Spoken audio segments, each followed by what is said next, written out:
Bom dia, irmãos. Estamos aqui mais uma vez, trazendo mais uma conversa sobre o meu livro Unindo os Irmãos. E estamos aqui na segunda parte do livro, onde nós estamos falando nessa segunda parte o que nós não fizemos em 140 anos no Brasil com o Movimento dos Irmãos, Casa de Oração. Então, no último vídeo, nós falamos sobre o que não fizemos em comunhão, ou que não demos ênfase, e agora nós vamos falar sobre o que nós não fizemos em finanças, ou não demos muita ênfase a esse assunto. A esse assunto, principalmente, finanças é um assunto negligenciado em todas as esferas da sociedade. Isso já começa nas nossas escolas, como nós vamos ver aqui. Então, capítulo 5 do meu livro, segunda parte, o que nós não fizemos em 140 anos no Brasil, ou talvez o que não demos muita ênfase. E esse assunto, finanças, é um assunto em que realmente ênfase não foi muito dada mesmo. Nós vamos ver aqui alguma coisa, por quê?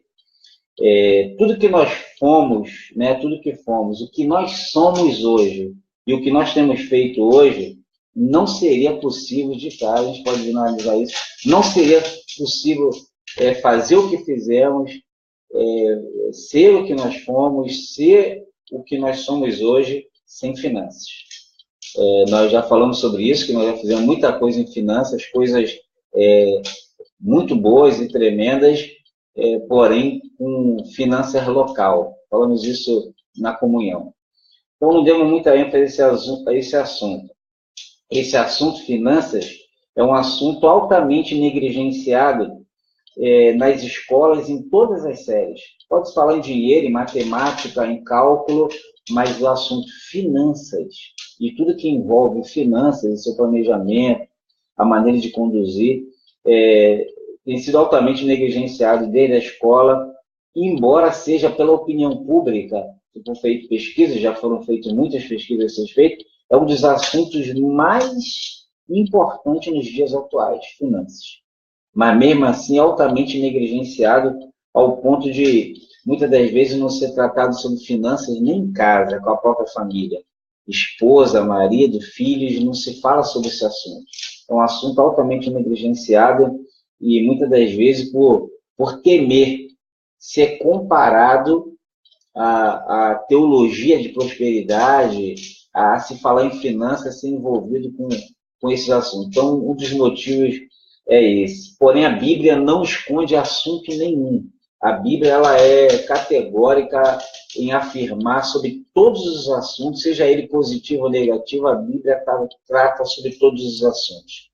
Quero agradecer ao Daniel, Camila Ribeiro, João Silva, Romildo, Davi Antônio, Valdeci Francisco, Marcele Barros, Júlio Xavier, o pessoal que já está entrando aí, compartilhando o vídeo, acompanhando nossos vídeos, nossas conversas sobre o Movimento dos Irmãos, a Casa de Oração do Brasil, nesses 140 anos. Então, a Bíblia é enfática. A Bíblia não deixa de falar sobre finanças, embora muitas das vezes não damos ênfase ou falamos sobre isso. Só para citar alguns exemplos aqui da Bíblia, Deuteronômio 23, 19 diz que não se deve cobrar juros de um israelita por dinheiro, alimento, qualquer outra coisa que possa render juros. Então, a Bíblia fala até sobre essa questão, já em Deuteronômio 23, versículo 19. Provérbios 13, 11, diz que o dinheiro ganho com desonestidade diminuirá, mas quem o ajunta aos poucos terá cada vez mais. Isaías 55, versículo 2 diz: por que gastar dinheiro naquilo que não é pão? E o seu trabalho árduo naquilo que não satisfaz? Escutem, e comam o que é bom, e a alma de vocês se deliciará com a mais fina refeição. Mateus, Novo Testamento agora, não só o Antigo, mas o Novo, Mateus 25, 18 diz: mas o que tinha recebido um talento saiu, cavou um buraco no chão e escondeu o dinheiro do seu senhor. Outro versículo, Marcos 6,37, diz: ele, porém, respondeu: dê-lhe vocês algo para comer. E lhes disseram: isto exigiria 200 denários.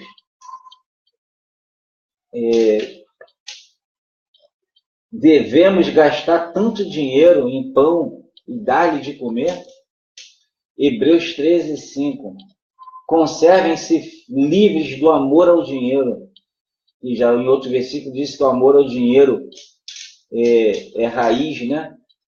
De muitos males, ou de todos os males.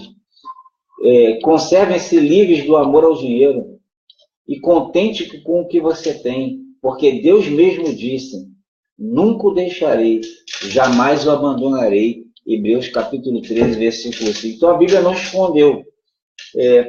Assunto finanças ou dinheiro foram durante muitos anos anunciados a ideia de prosperidade. Dinheiro e prosperidade é algo que, para quem não estuda esse assunto, não entende esse assunto, acaba juntando dinheiro com prosperidade. Uma coisa é dinheiro, a outra coisa é prosperidade.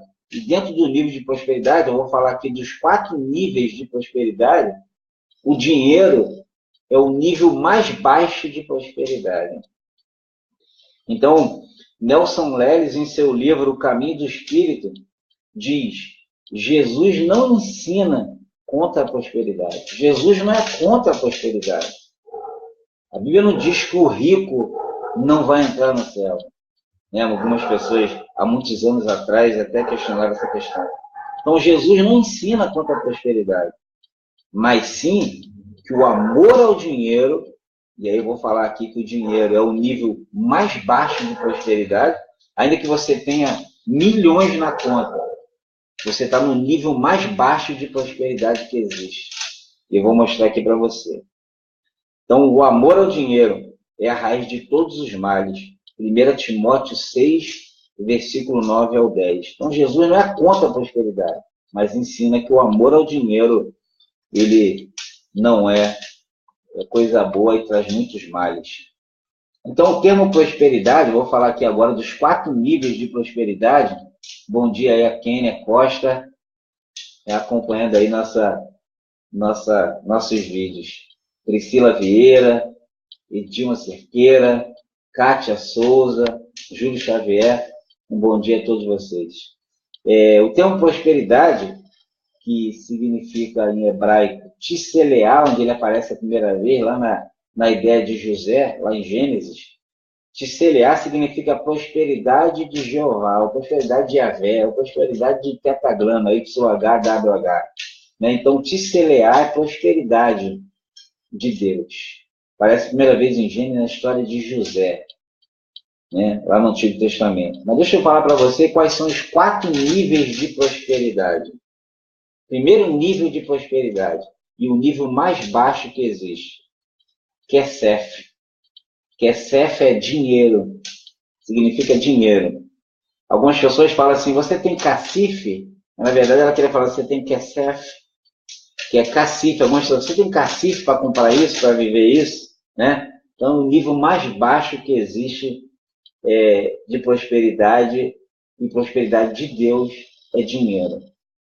Você vê em Lucas capítulo 12, versículo 19 ao 20, e diz assim: e direi a mim mesmo, você tem grande quantidade de bens, armazenado para muitos anos, conta cheia, celeiro cheio, descanse, coma, beba e alegre-se. Contudo, Deus lhe disse: insensato, essa mesma noite a sua vida lhe será exigida. Então, quem ficará com o que tens? Com quem você preparou? É o nível mais baixo. Você pode ter milhões. O nível mais baixo que tem é dinheiro, que é CEF. O nível mais baixo de prosperidade. Agora, vamos lá. Vamos subir um degrau na prosperidade. Vem a outra questão de prosperidade, que é Zerut. Zerut é honra ou mérito. Salomão, o homem mais sábio que existiu, declarou que o bom nome, ter bom nome, vale mais que muitas riquezas, e que ser estimado entre as pessoas vale mais do que ouro e prata. Provérbios 22, 1. Então, mais do que dinheiro, que é o Kesef, o nível mais baixo de prosperidade, tem um nível acima de prosperidade, que é o bom nome. Ser estimado entre as pessoas. Se chama Zerut.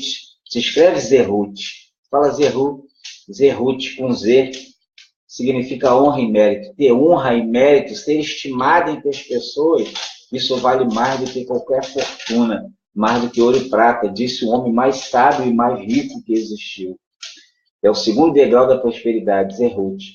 O terceiro degrau da prosperidade, subir mais um pouco, se chama secula. Secula é tesouro ou crédito. Jesus disse, não ajunteis secula, tesouro, crédito na terra, mas ajunteis secula, tesouro ou crédito nos céus.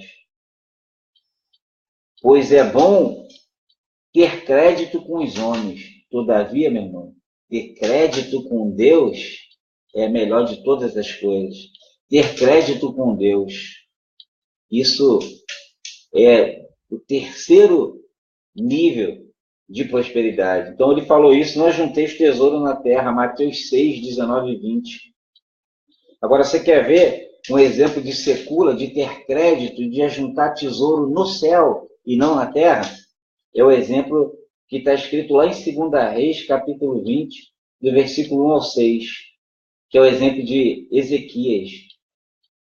Diz a Bíblia que naquele tempo Ezequias ficou doente e quase morreu. O profeta Isaías, filho de Amós, foi visitá-lo e lhe disse, assim diz o Senhor, põe em ordem a tua casa, pois você vai morrer e não se recuperará. Vai morrer. Prepara a sua casa que você vai morrer. A Bíblia continua dizendo que Ezequias virou o rosto para a parede e orou a Deus.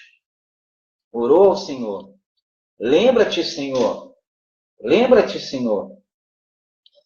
Como tenho te servido com fidelidade e com devoção sincera. Tenho feito o que te aprovas, o que tu aprovas. E Ezequias chorou amargamente. Lembra disso, Senhor? Tem um crédito aí com o Senhor. E Deus não deve nada a ninguém. Antes de Isaías deixar o palácio, o pátio intermediário, a palavra do Senhor vem a ele de novo e diz, ó, muda tudo. Isaías foi lá falar o que o Senhor tinha dito, ó, vai morrer e não vai se recuperar. Antes dele sair do palácio, Deus disse, volta, muda. Muda o que estava determinado. E diz para Ezequias, líder do meu povo, assim diz o Senhor, Deus de Davi, seu predecessor, ouvi a sua oração e vi as tuas lágrimas. Eu o curarei. Daqui a 3 dias você subirá ao templo do Senhor, acrescentarei 15 anos. Meu irmão, se Deus diz que você vai morrer esse ano, se Ele me desse mais um ano, eu já estava muito feliz. Mas Ezequias orou e disse, Senhor, lembra, tem um crédito aí com o Senhor, tem um secula. Eu juntei tesouro no céu. Lembra, Senhor, que eu tenho andado assim, feito isso? Tem misericórdia de mim. E diz a Bíblia que Deus acrescentou 15 anos de vida a ele. Livrarei você e esta cidade na mão do rei da Síria. Defenderei essa cidade por causa de mim mesmo e do meu servo Davi. 2 Reis 21:6. Meu irmão, ter crédito com Deus, guardar tesouro no céu, vale muito mais do que tesouro na terra.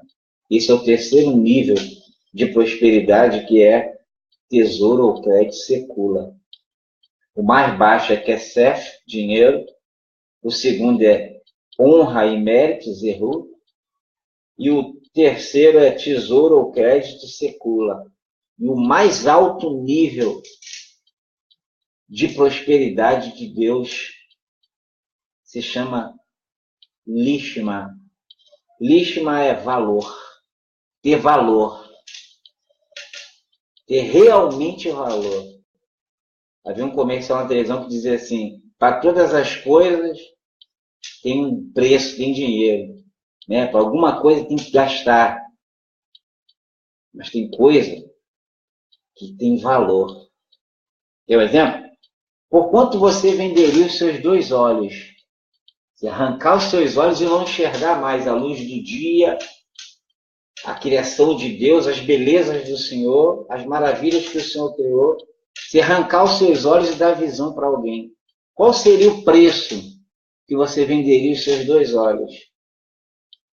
Com certeza não tem preço. Os 2 olhos não têm preço, mas tem valor. E isso é inegociável. Existem coisas inegociáveis e outras não. Não negocie a sua posição em Cristo Jesus. A posição que você tem como salvo, remido, lavado, comprado pelo sangue de Jesus, isso é inegociável. Não tem preço, mas tem muito valor. Tem lixma. John Davidson Rockefeller Nixon. John Davidson Rockefeller Nixon, que viveu 1839 a 1937. Bilionário. Bilionário, filho de um caixeiro viajante da família Rockefeller, experimentado em todas as classes sociais, lá de baixo até lá em cima, a mais alta classe, disse: o homem mais pobre que eu conheço é aquele que não tem nada mais além de dinheiro. Ele só tem dinheiro. Esse é o homem mais pobre que eu já conheci. O homem que não tem nada mais na vida além de dinheiro. Dinheiro é o nível mais baixo. Nelson Leves também disse: o problema não é possuir dinheiro, mas ser possuído por ele. O problema não é ter dinheiro, mas é o dinheiro nos ter. O problema não é guardar o dinheiro no bolso, mas armazená-lo no coração. Dinheiro não é problema. Para muita gente, dinheiro, na verdade, é a solução. O amor ao dinheiro é a raiz dos males. Outra causa do crescimento nosso, de casa de oração, movimento dos irmãos no Brasil, nesses 140 anos. Outra causa de um crescimento nosso, a conta-gotas, crescemos? Crescemos. Falei sobre isso aqui na primeira parte do livro. Crescemos e temos crescido. Continuamos a crescer, mas temos crescido a conta-gotas.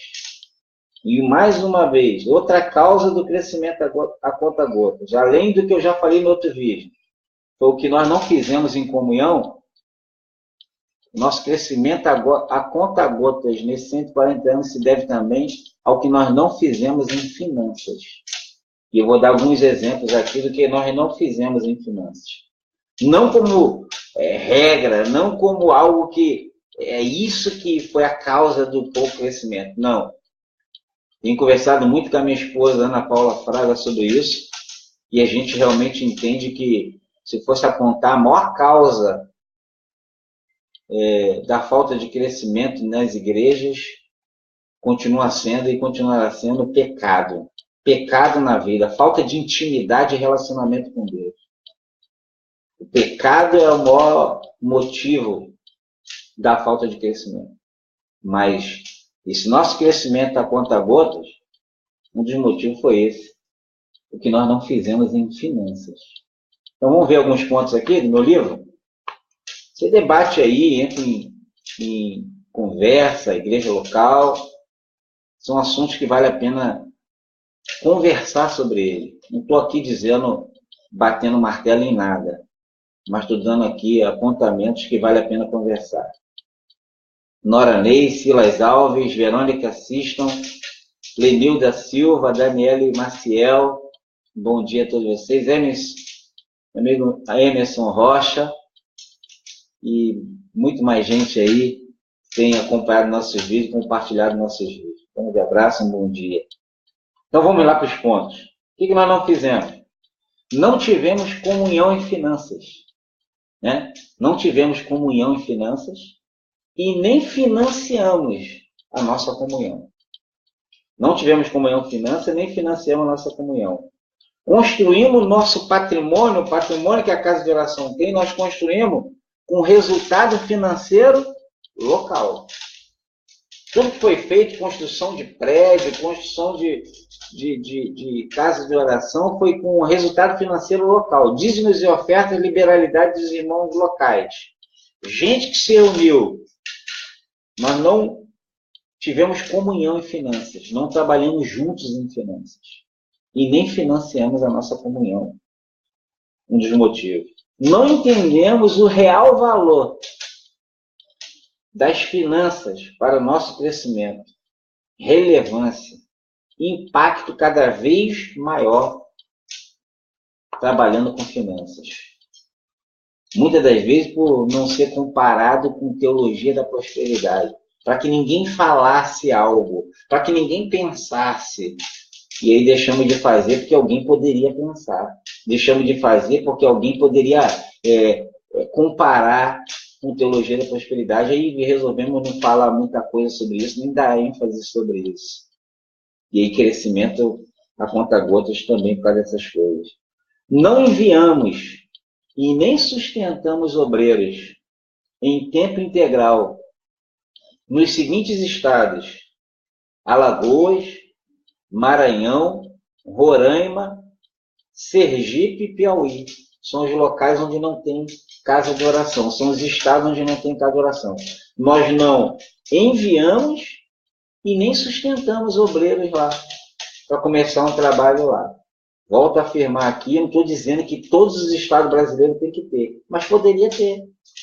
Por que não tem? Porque nós não enviamos nem sustentamos obreiros, porque a finança sempre foi, no mínimo e com pouca ênfase, a nível local. Não enviamos e sustentamos obreiros em tempo integral nem nos nossos municípios mesmo, dos nossos estados. Nós não fizemos isso, não foi lá nos estados onde não tem casa de oração. Nós não fizemos isso nem no nosso próprio estado. Quer ver um exemplo? Vou falar do Rio de Janeiro, que é onde eu vivo no momento. Estou aí periodicamente. O estado do Rio de Janeiro, por exemplo, tem 92 municípios. Casa de oração tem 32 municípios dos 92, ou seja, 60 municípios do Rio de Janeiro não tem casa de oração, porque não enviamos nem sustentamos, porque nossa finança não tinha condição, porque a nossa finança sempre foi local, e o entendimento sempre foi esse, e aí o crescimento a conta-gotas.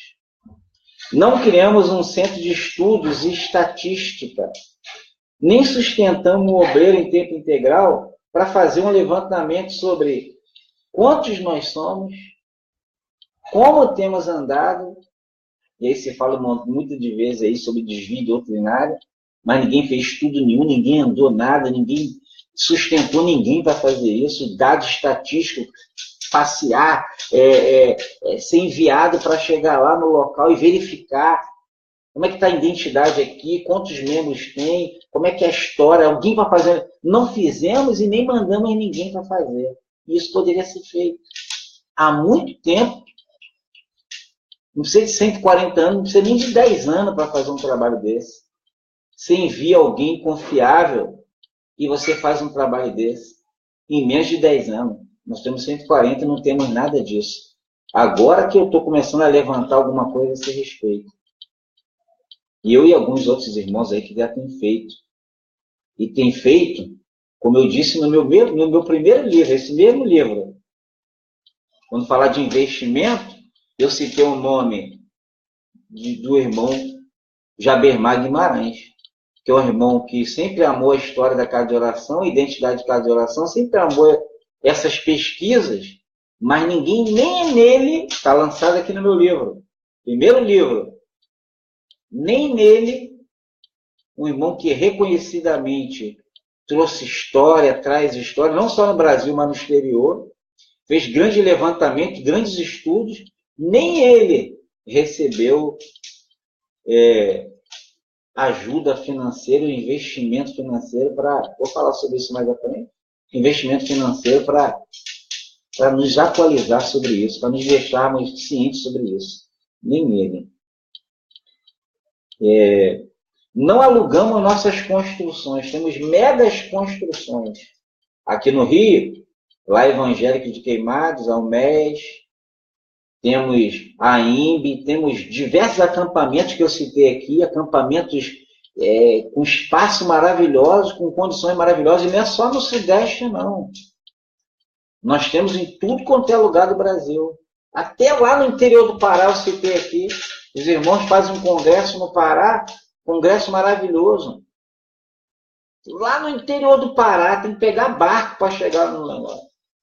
Mas um congresso excelente, feito com dedicação, mas os irmãos do Pará, eles fazem lá hospedagem, alimentação gratuita, um excelente congresso. As pessoas nem sequer sabem que existe esse congresso lá no Pará, não sabem nem como chegar lá,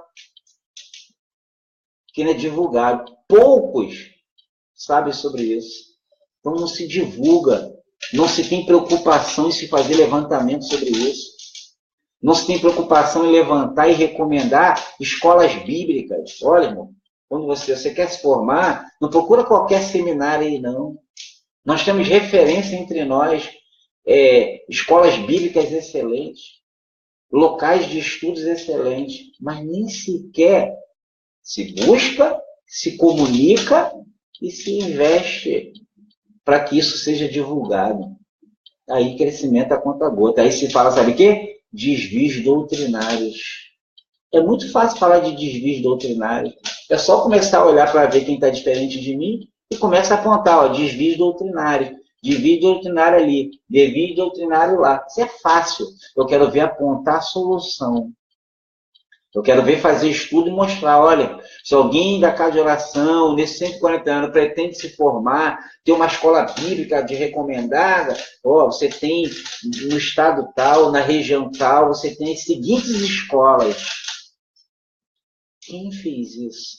Quem investiu isso? Quem financiou para que alguém fizesse isso? Apontar desvio doutrinário, meu irmão, é mole, é fácil. Gerir assim é fácil. Apontar erros é fácil. Quero ver trabalhar, fazer lista. Olha aí outra lista aí, ó. Se junta para fazer essa lista. Quais são os acampamentos? Quais são as escolas bíblicas recomendáveis? Onde eu posso estudar para pegar uma base bíblica sólida? Faz essas listas aí, divulga essas listas. Fica divulgando lista que ninguém quer saber. Listas exclusivistas, listas inquisitórias, listas que segregam, que separam. Aí é fácil, meu irmão. Apontar erro é fácil. Eu quero ver essas listas que eu quero ver nesses próximos 140 anos. Será que vai passar mais 140 anos se Jesus não voltar? Crescimento a conta gotas. Porque tem gente que só quer apontar erro, não quer trabalhar, quer ficar sentado atrás de um púlpito, atrás de uma função, e não levanta e vai andar esse Brasil. Ah, mas não gosta de andar, tem preguiça de andar, ou melhor, já andei muito por esse Brasil, só que agora não tenho mais saúde. Financia, meu irmão. Financia alguém. Você quer exemplo na Bíblia? Vou dar exemplo na Bíblia, aqui no próximo capítulo. Lucas. Você lê o livro de Lucas? Você gosta do livro de Lucas? O livro de Lucas tem todo um apanhado maravilhoso aqui no livro de Lucas. O livro de Lucas tem um apanhado do Messias, de Jesus, excelente. Sabe por quê? Graças a um homem que pagou. Graças a um homem que financiou Lucas, que pagou suas viagens, pagou suas hospedagens, para que ele escrevesse Lucas. Agora, pegar Lucas agora, abrir e ler, é fácil. Dizer o que está errado agora, é fácil, está aqui Lucas. Mas, teve alguém que pagou Lucas, sustentou Lucas. E a gente precisa fazer isso também, exemplo bíblico. Em vez de estar falando aí, desvio doutrinário, listas e mais listas. Faz essas listas. Então, não alugamos os nossos grandes acampamentos. Agora que a UMES está fazendo, aqui no Rio de Janeiro, tem aí 1 ou 2 anos que a UMES começou a alugar. E, é um aluguel atrás do outro. Só para evangélicos. Mas o espaço ficava lá, espaço igual terra improdutiva.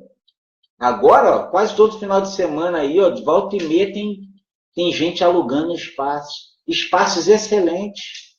Preço justo, preço evangélico, preço de irmão, mas preço. Uma finança que entra, que já fez reforma na UMES, já fez reforma no Asilo dos Velhinhos, já ajudou QG, já ajudou missionários, simplesmente alugando para irmãos em Cristo. Mas 140 anos para começar a alugar. Por quê? Porque senão é pensar que está querendo ficar rico. Quem fica rico com isso? Quem fica rico vendendo livro?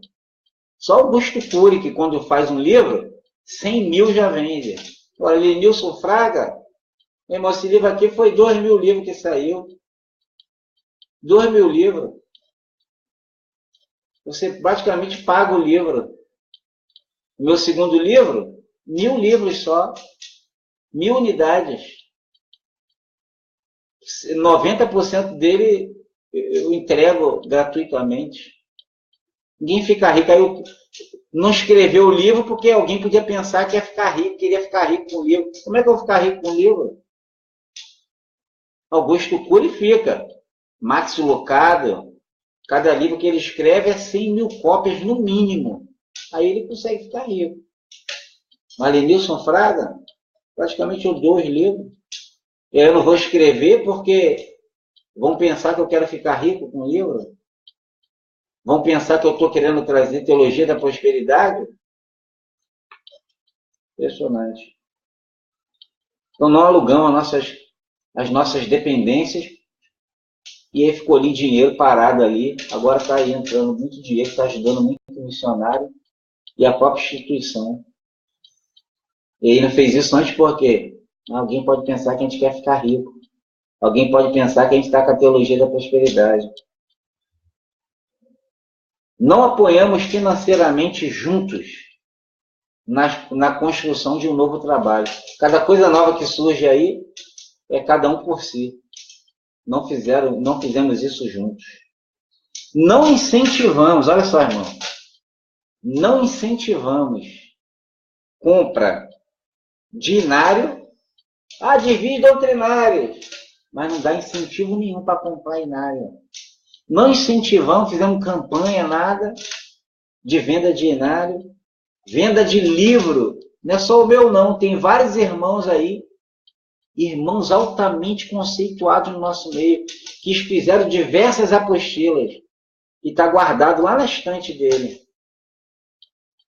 Aí você pergunta, irmão, não vai vender nada disso aí, não vai passar para ninguém? Não, não vou vender, não. Por quê?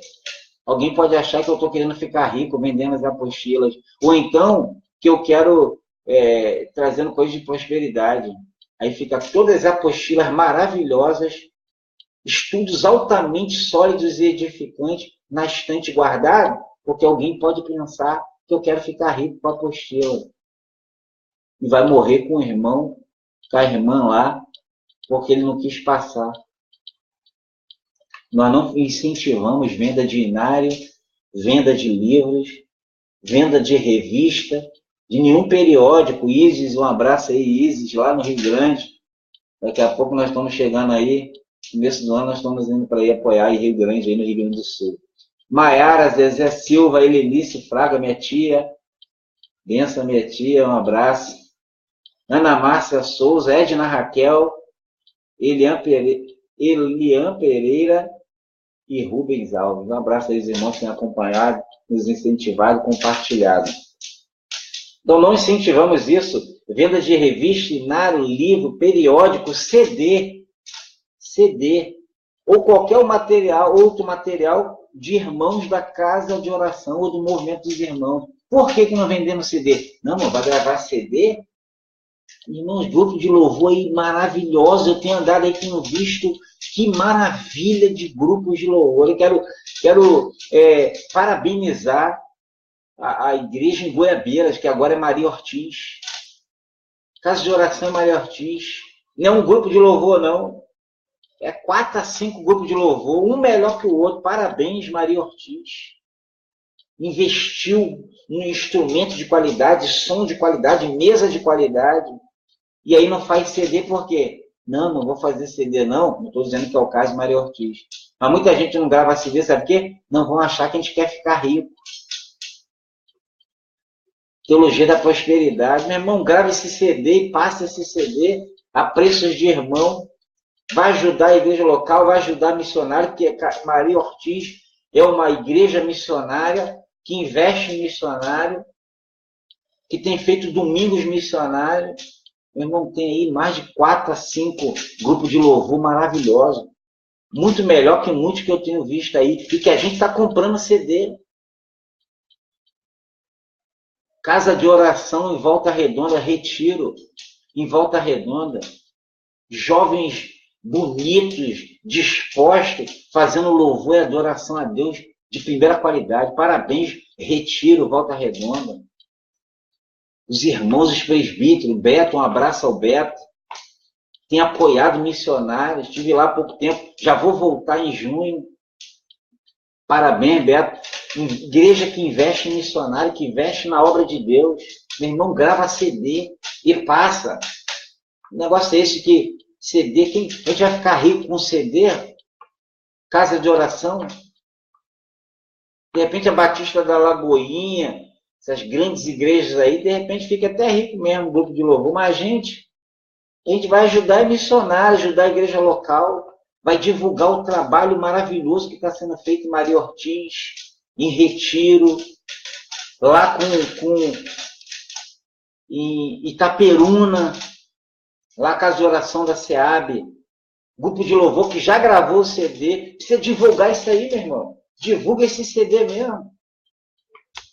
Igreja missionária, tem gasto bastante com missões na obra de Deus, mas nós não temos feito isso. 140 anos, um montão de gente boa, nossos jovens, cheios de potencial, não só no louvor, mas em outras coisas também, escritores, e a gente não vende, não divulga.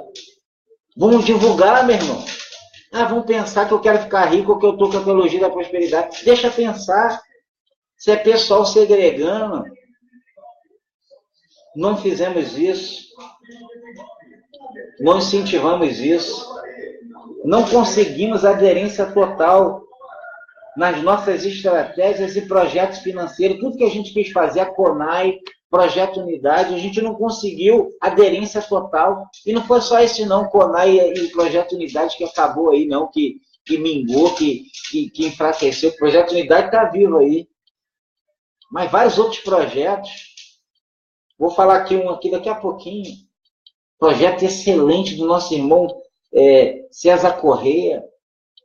Vamos falar dele aqui, é o último para acabar aqui, penúltimo. Nós não tivemos aderência total nas nossas estratégias de projetos financeiros para levantar recursos.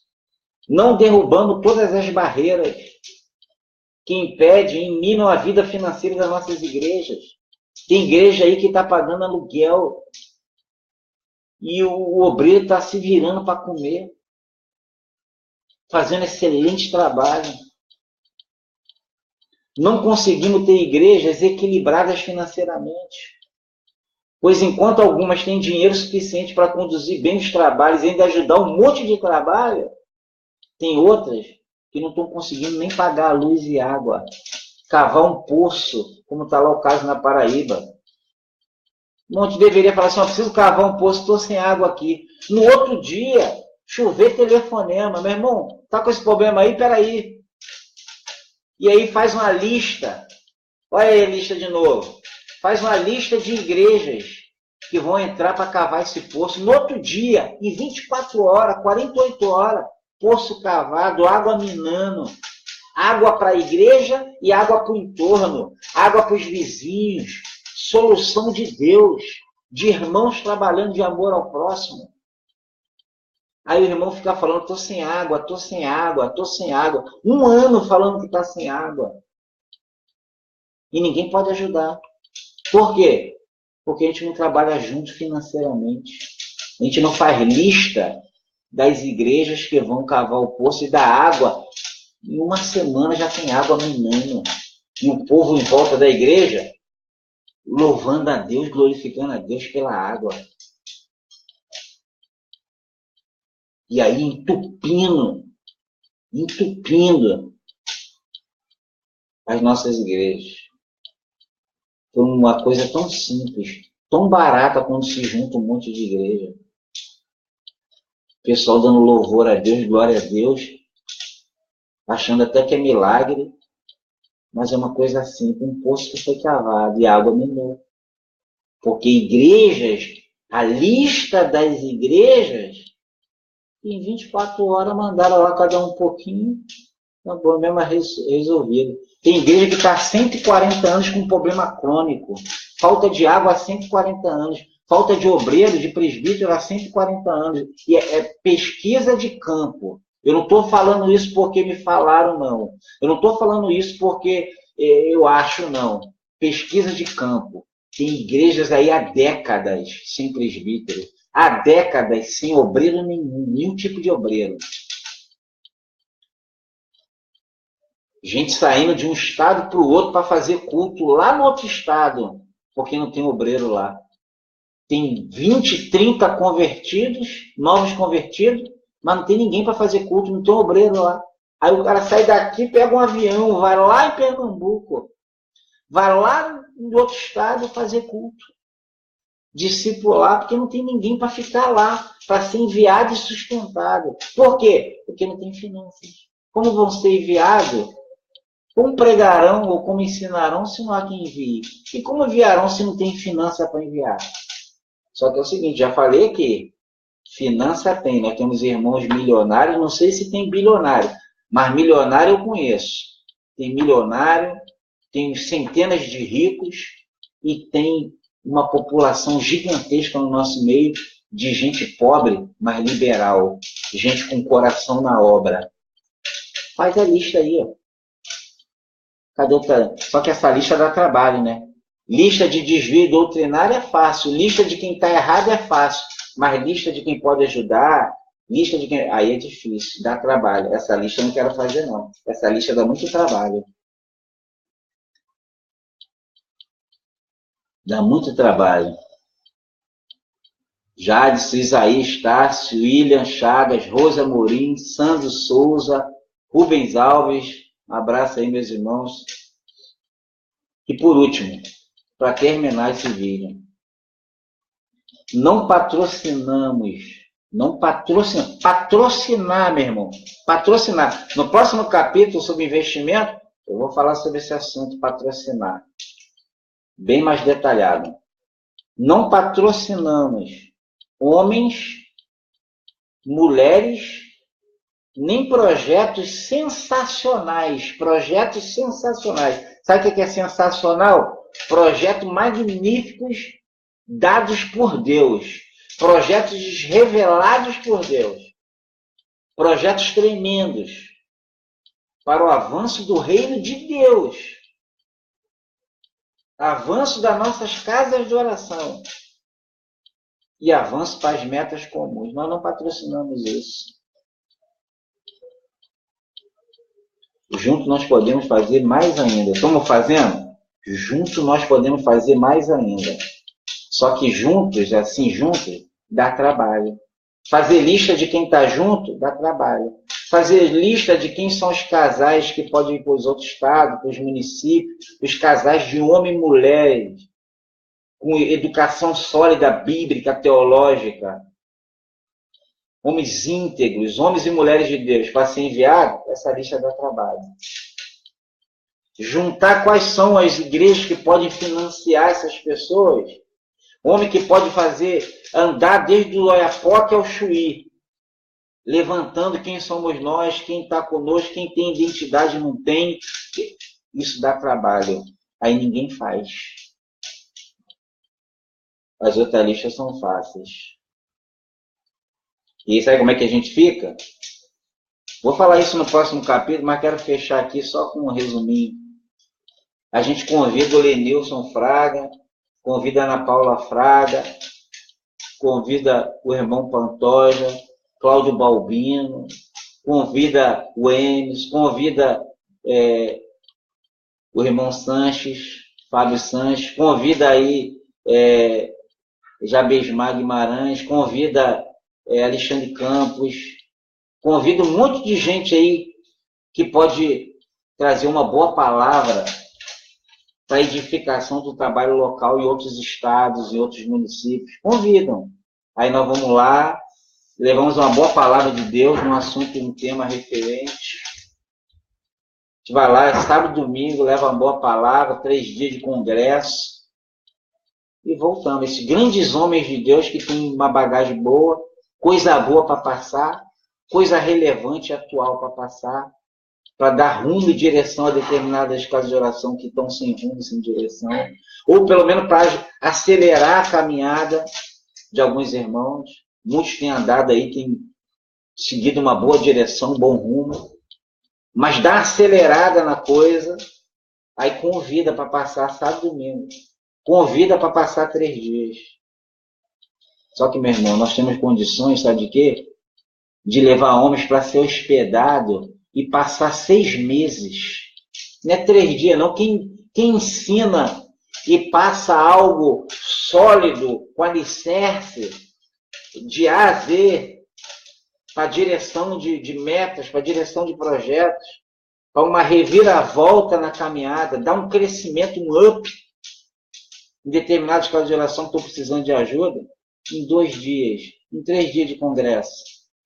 Mas a casa de oração tem condições, sabe de quê? De selecionar homens e mulheres da sua própria confiança, homens que vocês mesmos estão vendo que têm condições disso. E aí fazer, sabe o quê? Hospedá-los, sustentá-los e ouvi-los. 6 meses, no mínimo 6 meses, para a coisa realmente andar. Tem condições de fazer isso? Tem. Se uma casa de oração não tem condições de fazer isso com um irmão, com uma irmã, com um casal, para dar um levante na casa de oração, porque está 5, 10 anos sem nenhuma conversão. Que isso, meu irmão? Ó, pesquisa de campo. 5, 10 anos, décadas sem conversão. Décadas sem batismo. Igrejas que estão precisando de socorro de outras maneiras.